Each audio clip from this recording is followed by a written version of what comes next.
अंदाज़े बयां मेरा बहुत शौक नहीं है, शायद कि उतर जाए तेरे दिल में मेरी बात। हजरत अली की चौखट है, सैयदा तैयबा ताहिरा हजरत फातिमा ज़हरा है। सुबह का वक्त है, उठी, घर के काम में मसरूफ हो गई, घर के काम में सफाई की, सारा काम किया, कपड़े धुल रही थी। अचानक हजरत अली आ गए। हजरत अली रज़ी अल्लाह तआला अन्हु आए, कहने लगे फातिमा, लगता है आज मेरी फातिमा की तबीयत ठीक हो गई है। क्या बात, आज अपने हाथ से सैयदा काम कर रही है? हजरत फातिमा ने कहा अली मैंने सारा काम कर दिया, कपड़े भी सारे धुल दिए, बस आपका अमामा रह गया है, अगर हो सके तो ये अमामा भी दे दे, मैं इसको अपने हाथ से धुल दूं। हजरत अली ने वो अमामा शरीफ भी उतार के दे दिया, अमामा शरीफ दिया। हजरत फातिमा ने अमामा शरीफ भी धुला और धुलने के बाद शहजादों को लिया और गुस्ल देने लगी। गुस्ल देने के बाद जब कपड़े पहनाने की बारी आई ना, तो बाल सवारते हुए रोने लगी, माथी आंख में आंसू आ गए। हजरत अली कहने लगे फातिमा खैर तो है? क्या बात, आज बच्चों को नहलाते हुए आंख में आंसू? सैयदा फातिमा कहने लगी अली आज एक ख्याल ने रुला दिया। कौन सा ख्याल? फरमाने लगी आज मुझे एक ख्याल आया, कल खुदा जाने मेरे बेटों का कोई चेहरा धुलेगा कि नहीं धुलेगा, कल अल्लाह जाने मेरे बेटे के बाल सवारने कोई आएगा कि नहीं आएगा। हजरत फातिमा ज़हरा ने जब इतनी बात कही, हजरत अली की आंख में आंसू आ गए। फातिमा ये ना कहो, ऐसी बातें क्यों कर रही हो? हजरत फातिमा कहती है अली मेरा दुनिया से जाने का वक्त करीब आ गया है। कहा ये कैसे कह दिया? कहने लगी तहज्जुद की नमाज पढ़ के मुसल्ले पे फजर के इंतजार में बैठी थी, आंख लगी ख्वाब में मुस्तफ़ा आए थे। फरमाने लगे फातिमा बहुत दिन हो गए, जुदाई तुम्हारी बर्दाश्त नहीं होती, आओ अब तुम अपने बाबा के पास आ जाओ।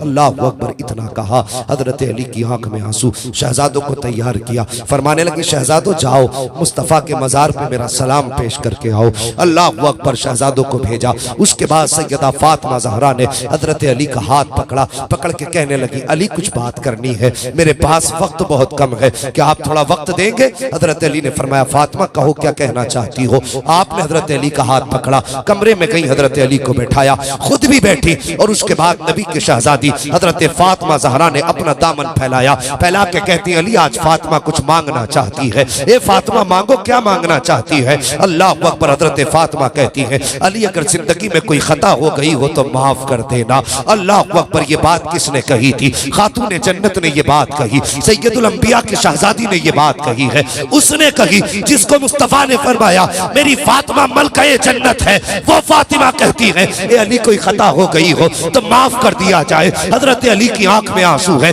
फरमाते फातिमा किस खता की बात करती हो? पूरी जिंदगी सब्र के सांचे में गुजार दी, कौन सी खता की बात कर रही हो? हजरत फातिमा कहती है ए अली हो सकता है तुमने मुझे कपड़े धोने का हुक्म दिया हो और उस हुक्म की तामील में मुझसे शायद ताखीर हो गई हो, इसलिए अली वो माफ कर दिया जाए। अगर कभी खाना बनाने का हुक्म दिया हो उसमें ताखीर हो गई हो, अली माफ कर दिया जाए। हजरत अली कहते हैं ए फातिमा मुझे अच्छी तरह याद है तुमने अपनी जिंदगी मेरे साथ इस सब्र से गुजारी कि कभी एक लुकमे का सवाल नहीं किया, तुमने पैबंद के कपड़े तो पहने लेकिन कभी लिबास का सवाल नहीं किया। ए फातिमा सारी जिंदगी मुझे तुमसे कोई शिकायत नहीं हुई है, लेकिन फातिमा मैं भी कुछ कहना चाहता हूँ। कहो अली क्या कहना चाहते हो? कहा ए फातिमा अगर कयामत के दिन मुस्तफा के साथ खड़ी हो तो कहीं मेरी शिकायत मत कर देना, ये मत कहना मुस्तफा किसके साथ छोड़ के आए थे, उसके साथ जिसने कभी फातिमा को भरपेट खाना न खिलाया, उसके साथ जो कभी फातिमा को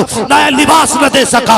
अल्लाह अकबर। हजरत फातिमा की चीख निकली है, फरमाती अली ऐसी बात ना करे। अल्लाह अकबर। अगली बात हजरत फातिमा ने कही थी, अब जरा दिल थाम के सुनना प्यारे। हजरत फातिमा कहती है ए अली एक बात और कहना चाहती हो। कहो अली क्या कहो फातिमा क्या कहना चाहती हो? तब हजरत फातिमा कहती है ए अली मेरे इंतकाल के बाद तुम जिससे चाहो निकाह कर लेना, मैं तुम्हें आजाद करती हूँ। अल्लाह अकबर। तुम्हें पता है ये कौन सी आजादी है? अब जरा दिल थाम के बात सुनना प्यारे।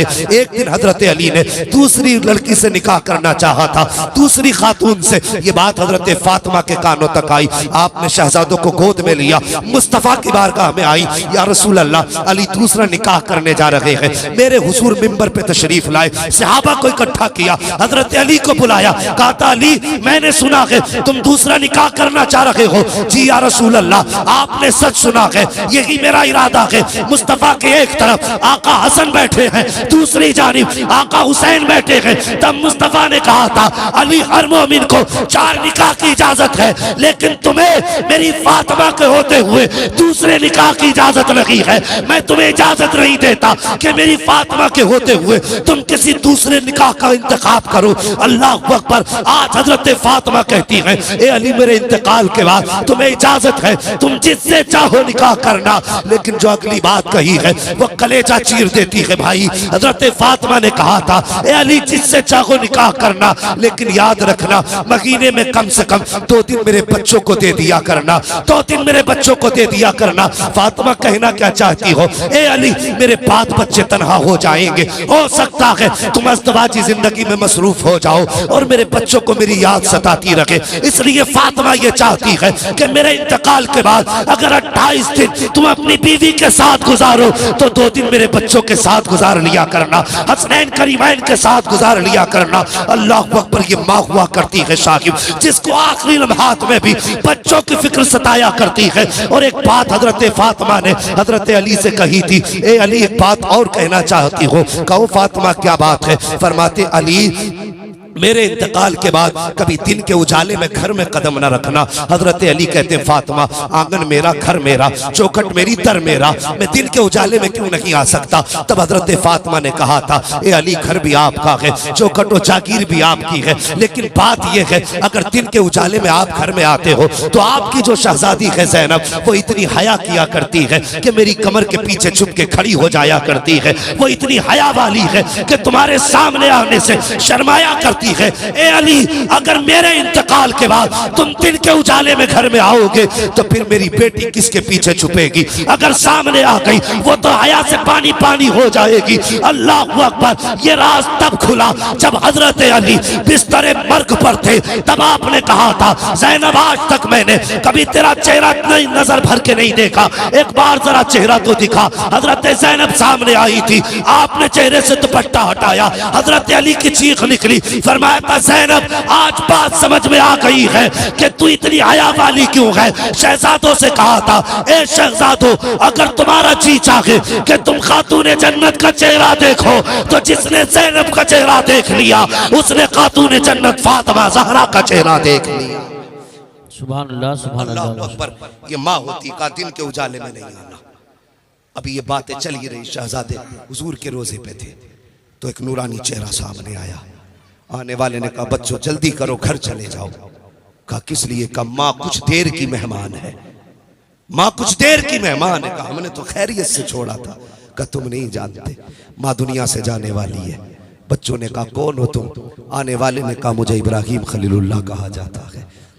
यही बताने आए थे। कहा सिर्फ मैं नहीं बल्कि सारे अंबिया, खुद मुस्तफ़ा तुम्हारी वालिदा की रूह के इस्तकबाल के लिए आज मदीना शरीफ में आए हुए हैं। शहजादों ने दौड़ लगाई, घर पहुंचे। अल्लाह अकबर। घर पहुंचे हजरत खातून जन्नत के पास माँ के कदमों से लिपट गए, रोने लगे। हजरत फातिमा ने और भी बहुत सारी वसीयत और नसीहत फरमाई थी। ओ भाई मैंने कहा माँ माँ होती है जिसको आखिरी लम्हात में भी औलाद की फिक्र सताती है, आखिरी लम्हात में भी। तो क्या बंदों का फर्ज नहीं बनता कि वो माँ बाप की इज्जत करें, माँ बाप की कदर करें। आप पढ़ लिख के आज कुछ भी हो गए हो, कुछ भी हो गए हो तो माँ बाप से बड़े नहीं हो, माँ बाप से बड़े नहीं हो। मुनव्वर राना ने कहा था बुलंदियों का बड़े से बड़ा निशान छुआ, उठाया गोद में माँ ने तब आसमान छुआ। बेशक बेशक। हाँ खुदारा अगर माँ बाप है तो इज्जत करो, इनकी कदर करो।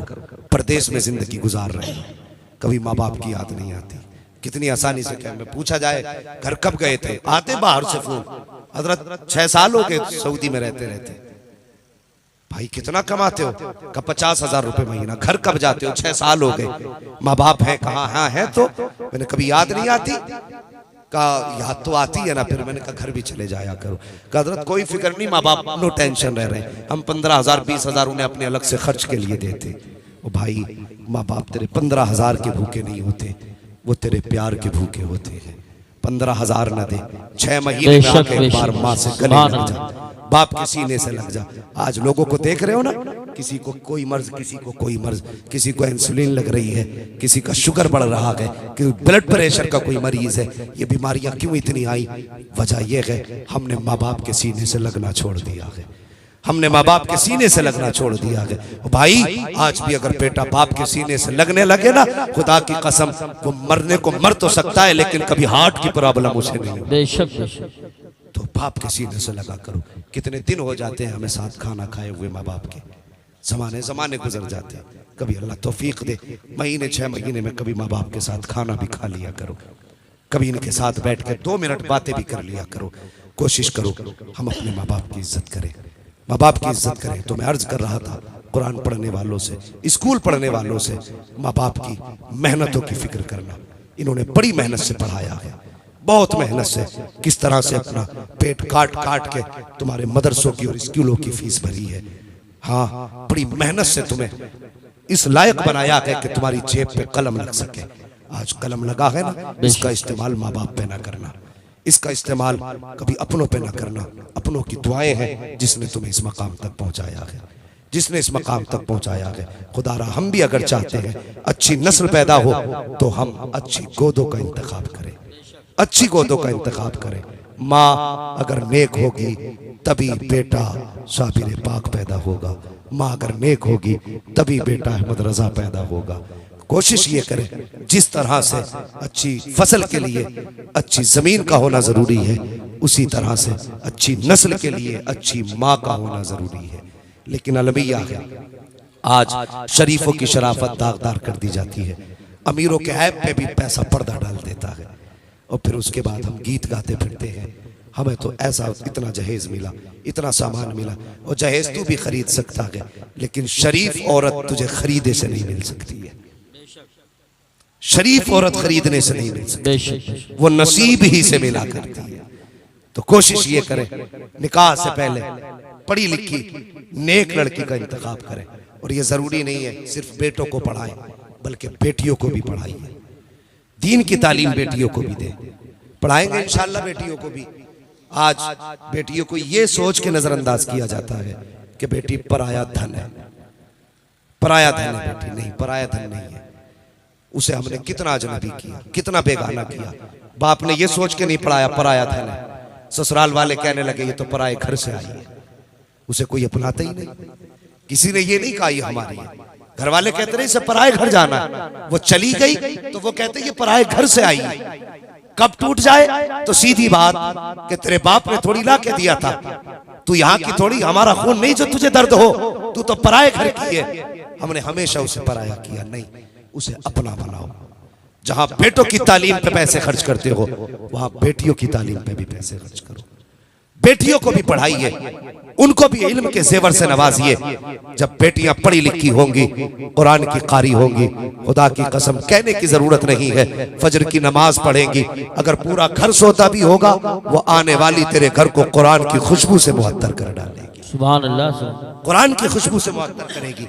तो कोशिश ये करें बेटियों को भी पढ़ाएं और बेटों को भी पढ़ाएं। दीन की तालीम बेहद जरूरी है, जरूरी है अपने घरों में दीनी माहौल लाएं, तालीम को बहुत ज्यादा फरोग दें।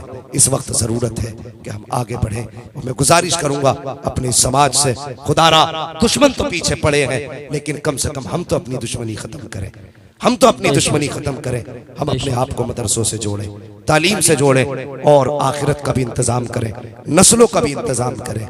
बस मैंने जो गुफ्तगू की उसका पूरा मकसद यही था कि हम और आप दीन के करीब हों, उलमा की इज्जत करें, इनकी कदर करें। आपका बेटा अगर हाफिज होगा ना, मैं एक बात कह दूं, बात कड़वी है, माजरत के साथ अरबाब मिंबर से माफी के साथ एक बात कहना चाहता हूँ।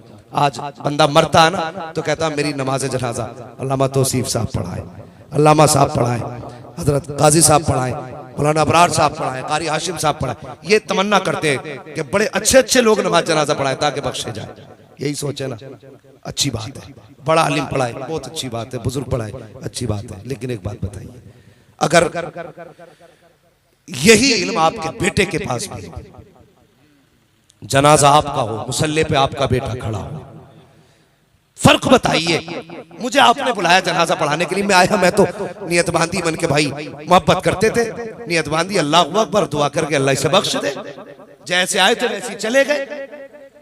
मुझे आपके जनाजे का इतना दर्द तो नहीं होगा ना जितना दर्द आपका आपके बेटे को होगा। इतनी फिक्र मुझे तो नहीं होगी ना जितनी आपके बेटे को होगी। ये कड़वी सच्चाई है। मजा कितना आएगा जनाजा आपका हो, मुसल्ले पे आपका बेटा खड़ा हो। जब वो खड़ा हो तो उसे आपकी कुर्बानियां याद आएंगी। ये वो है जो कभी हाथ पकड़ के मदरसे लेके गया था। ये वो है जिसने उंगली पकड़ के कभी मुझे मदरसे पहुंचाया था। ये वो है जिसने कभी गरीबी के आलम में जेब से 10 रुपए निकाल के दे के कहा था बेटे अभी यही है रख ले। खुदा की कसम जब उसके ये इनामात बेटे को याद आएंगे, आंख में आंसू होंगे और वो रब बड़ा करीम है। अगर माफ करने पे आए तो आंसू के कतरे में बख्श देता है, और अगर वो बेनियाजी पे आए तो पहाड़ बराबर भी सोना दे दो तब भी मुंह पे मार देता है। कम से कम बेटे को ऐसा बना कि जनाजा तेरा हो, मुसल्ले पे बेटा हो, इधर हाथ उठेंगे उधर आंसू निकलेंगे। खुदा की कसम हाथ नीचे बाद में आएंगे, बख्शिश का परवाना पहले दे दिया जाए। सुभान अल्लाह माशाअल्लाह। अपने बेटों को इस लायक बना लो ताकि तुम्हारे जनाजे पढ़ा सके, जनाजे पढ़ा सके। आज तो फैशन हो गए, अमीरों ने पीर खरीद रखे हैं। 20,000 तो कोई भी पीर बुलवा दूंगा नमाज पढ़ाने के लिए। हाँ खुद भी सोचो, कुछ सोचो भाई, खुद बताइए। वो कहते हैं पराया मारे धूम में डाले, अपना मारे अपना मारे, सारे बोले अपना मारे छाव में डाले। तो भाई अपने की मार खा लो ना है। वो कितने कम नसीब बेटे, अब्बा का जनाजा पढ़ा, दूर से कह रहा पढ़ाओ जी पढ़ाओ। उससे भी बड़ा मनहूस होगा कोई जो अब्बा के जनाजे पढ़ाने तो बात पढ़ने तक खड़ा नहीं होता, दूर से कह रहा पढ़ाओ जी पढ़ाओ। ये हालात है हमारे। क्यों नहीं आया भाई? या तो कपड़े पाक नहीं है, नमाज नहीं आती। मोमिन को पाक रहना चाहिए हर वक्त। वो बेटा नसीब वाला है जिसे बाप की जनाजे की नमाज मिल जाए। तो कोशिश ये करें अपने जनाजे के इंतजाम खुद ही करके जाएं, और कोशिश करें इंतकाल हो बेटा सरहाने बैठा हो, जनाजा हो बेटा मुसल्ले पे हो, कब्र में उतारा जा रहा हो बेटा सूरह यासीन पढ़ रहा हो, लोग दफना के आ जाएं बेटा कुरान पढ़ के सुनाए। ऐसे इंतजाम कर जाओ। आज तो फैशन चल गए, मैं ये बात कह के जाऊंगा, और फैशन ये चला है 3 दिन तक कब्र पे बैठा के कुरान पढ़वाया जा रहा है। 3 दिन तक लगातार नॉन स्टॉप। एक जगह हजरत कुरान खानी कराई, और मत भेजा करो ऐसे लोगों की कब्रों पे बिल्कुल भी।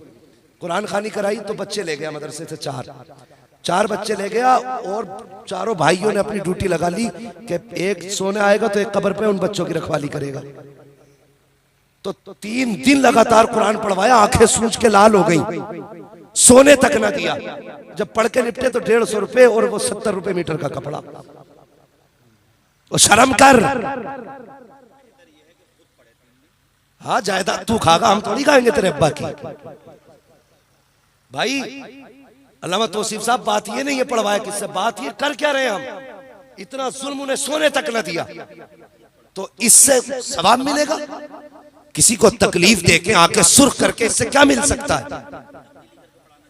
अगर पढ़वा नहीं था तो वो रेस्ट कर लेते, दूसरे आ जाते, वो चले जाते, तीसरे आ जाते, वो आराम कर लेते। हद हो गई भाई, इंतहा कर दी। खुदारा किसी को दुख दे के सवाब नहीं मिलता, सुख दे के सवाब मिला करता है, सुख दे के सवाब मिलता है। तो ये किसी को तकलीफ देने से भी बचे, तकलीफ देने से भी बचे। वो बेहतर यह है खुद बाप की कब्र पे कुरान पढ़े। सबसे अच्छा तरीका है, नियत में खुलूस भी होगा, मोहब्बत भी होगी, प्यार भी होगा, बाप को सुकून भी मिलेगा बेटा कब्र पे आया हुआ। कई सारी चीजें हैं। बस लोगों दीन की तरफ आओ, मजहब इस्लाम के करीब हो जाओ, अपने आप को कुरान से जोड़ो, मदारिस से जोड़ो। जब सारी चीजें साथ छोड़ जाती हैं तब कुरान साथ देता है। जब सारे रिश्ते तोड़ देते हैं लोग अपने, तब कुरान का रिश्ता तुम्हारी हिम्मत बताता है, और तब जाकर के तुम कदम आगे बढ़ाते हो। कोशिश करें मदारिस से मोहब्बत करें, और इनसे अब कांधे से कांधा मिला के हम आगे बढ़े। हालात नासाजगार हैं, लोग कुरान को मिटाने की कोशिश कर रहे हैं, लेकिन खुदा की कसम वो तो सवाल ही नहीं मिट जाए। लेकिन हम इस मुश्किल मरहले में कुरान का साथ दें, आगे बढ़े और मदरसे वालों से, उलमा से कहे मेहनत करना हमारा काम है, कुरान पढ़ाना तुम्हारा काम है। कोशिशें हम पे छोड़ दो, पढ़ाई तुम अपनी जिम्मेदारी पे ले लो। फिर देखो खुदा की कसम आज 9 हाफिज बने हैं, आने वाले दौर में इंशाल्लाह 18 हाफिज कुरान ये इदारा आपको देगा। 18 हाफिज कुरान, और जिंदगी तो गुजर ही जाएगी। कोशिश करें कुरान की खिदमत में लगा दें। मेरे हुजूर ने फरमाया था या तो आलिम बनना या मुतालिम बनना या इनसे मोहब्बत करने वाले बनना, इनसे अलावा इनके अलावा मत बनना, वरना तबाह कर दिए जाओगे। बच्चों भाई कुरान से प्यार करो, तालीम से प्यार करो, दीन वालों से प्यार करो, उलमा से प्यार करो, तलबा से प्यार करो। अल्लाह आपकी नस्लों में बरकत अता फरमाए। बस मेरे गुफ्तगू में अमदन साहब जो भी गलतियाँ लफ्ज़िशें सरजद हुई हो, मौला करीम हबीब के सदक़े में तमाम खताओं को माफ़ फरमाए और मेरी गुफ्तगू पे पहले मुझे अमल की तौफीक अता फरमाए, उसके बाद पूरी उम्मत मुस्लिमा को अमल खैर की तौफीक अता फरमाए। बच्चों हुए अगलात उनको माफ़ फरमाए।